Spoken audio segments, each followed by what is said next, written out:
We are at page 4 now.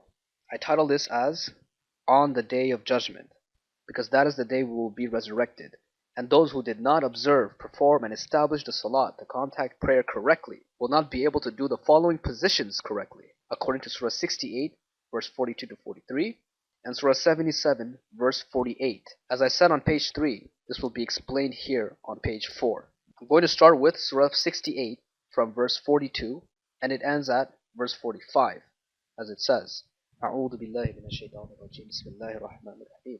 The day the leg will be exposed, and they will be called to prostrate, but they will be unable to. With their eyes subdued, humiliation will cover them.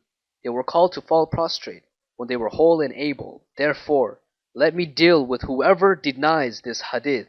We will lead them on whence they never perceive. I will respite them. Indeed, my plan is formidable. Mateen. As you can see here in verse 42, they will be called to fall prostrate, but they will be unable to. This is because the majority of those who do not follow the instructions of the only authorized hadith, the Quran, fall prostrate on their foreheads. And thus, verse 43, which says, with their eyes subdued, humiliation will cover them, for the reason that they are on their foreheads. This is because in their hadith, other than God's, say to fall prostrate on their foreheads. And that is why verse 44 here clearly says, therefore, let me deal with those who denies this hadith. We will lead them on whence they never perceive.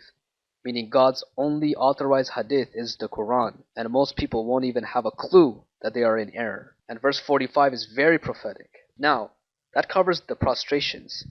Let's see now Surah 77, verse 47 to 50. أعوذ بالله من الشيطان الرجيم بسم الله الرحمن الرحيم. Woe on that day to the deniers, when they are told, irka'u, kneel, they do not kneel. Woe on that day to the deniers. Then which hadith other than this do they believe? Clearly that day is the day of judgment, which is clarified in the same Surah 77 from verse 8 to 15, in case you have any doubts. Therefore, at verse 48 it says, irka'u, kneel, which we saw clearly in page 3, with accurate proofs of it as kneel, and not bow. Then in the same verse 48 it says, they do not kneel, la yarka'un. So in other words, on the day of judgment, they will be told to irka'u, and they will bow instead of kneeling, because they bowed, God says, la yarka'un, meaning they do not kneel. Again, just like prostration, in their hadiths, it says to bow and not kneel. That is again why God says at the end here, then which hadith other than this do they believe? Subhanallah Rabbil Alameen.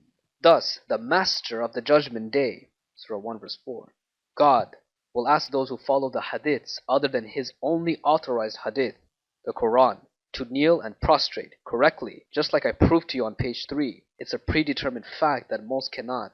Note, both surahs mention hadith.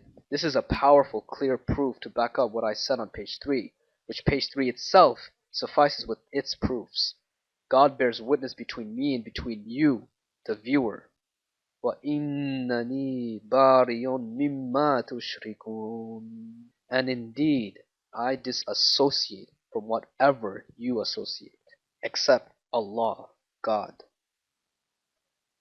Here are proofs from the previous scripture. The Psalms 95 verse 6.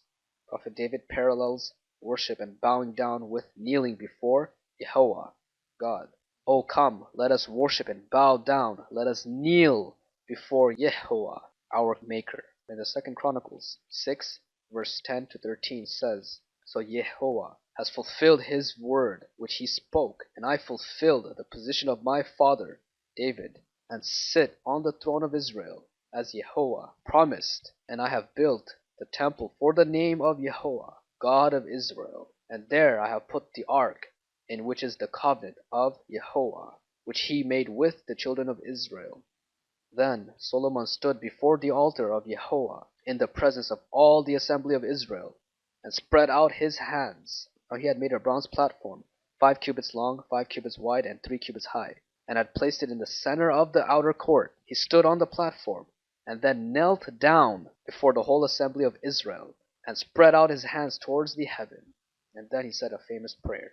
in Ezra 9 verse 5. At the evening sacrifice I rose from my fasting, and having torn my garment and my robe, I fell on my knees and spread out my hands to Yahweh, my God. That is why you see me sending my blessings to God, Allah, Almighty, Most Wise, Azizul Hakim, my Lord and your Lord, whom I love the most.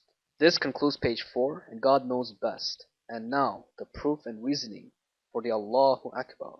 God is greater.